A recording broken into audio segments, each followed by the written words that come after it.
Good evening. Thank you so much for choosing Mwangaza 4 p.m. briefs. Welcome. My name is Kelvin Kariba.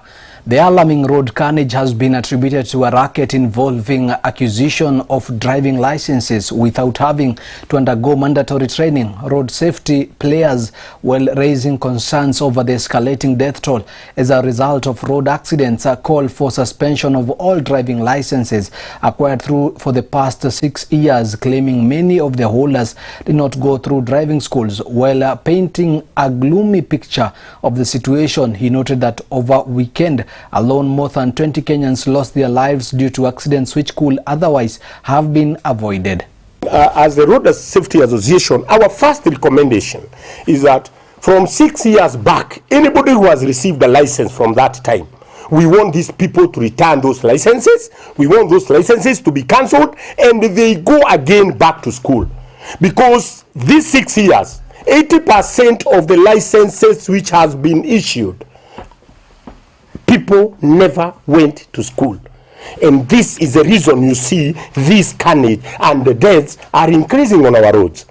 So we are requesting that 6 years, if you took your license, all of them to be cancelled, let them go back to school so that we can get the genuine people who have gone to school, who knows what to drive a vehicle is or how to drive a vehicle.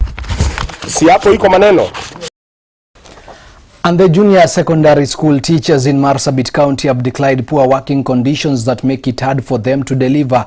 They have cited the stalled promotions, poor infrastructure, inadequate teaching tools, to missing laboratories and even climbing trees to find phone signals as some of the hardship that they have to contend with on daily basis are now demanding affirmative action from the government. They call it teaching on the edge and are not only grappling with a new competence-based curriculum but with the harsh realities of an undeserved county. Ka usimamizi huo zile resources ambazo tuko nazo pale shuleni si haziandamani na mtaala wa umilisi ambao tunaushughulikia.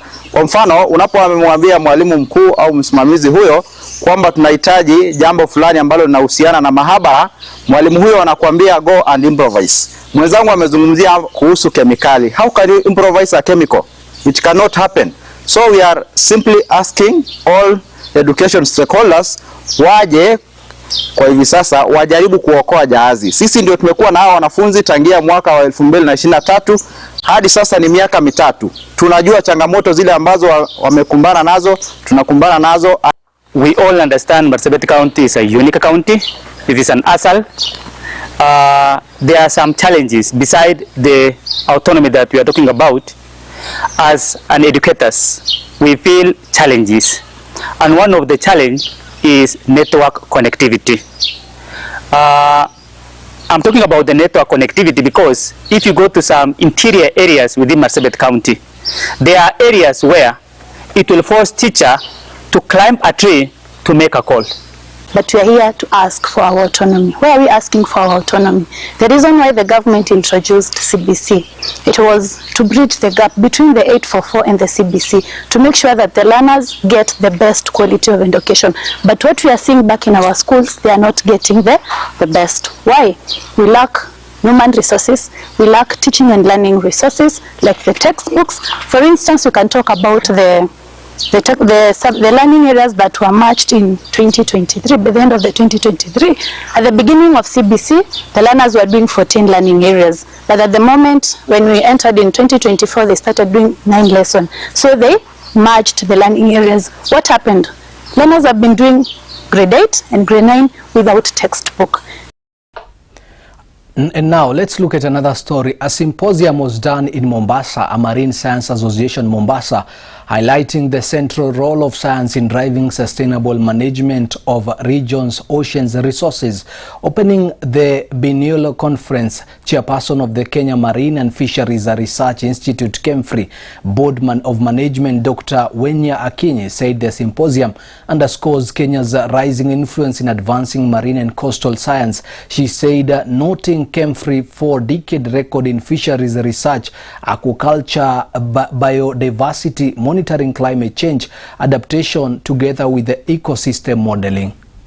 Our scientists have worked across Kenya's Great Lakes, rivers and wetlands, as well as Along our vast Indian Ocean coastline, we have pioneered work in aquaculture, including climate-smart cage farming systems that are helping communities adapt to declining wild fish stocks, where evidence informs management and where partnerships shape solutions for the benefit of both people and ecosystems. To our oceans, the oil spillages that are taking place at different fronts of the ocean, issues of fishing, overfishing, using illegal gears, abandoned gears in the ocean, and what the kind of damage they are causing, and the very many other activities that are taking place. How do we have conflicting issues between the various users of the ocean waters?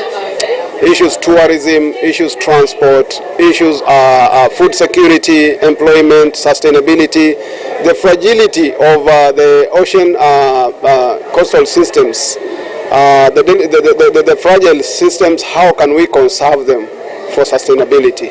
The government of Kenya has put structures in place.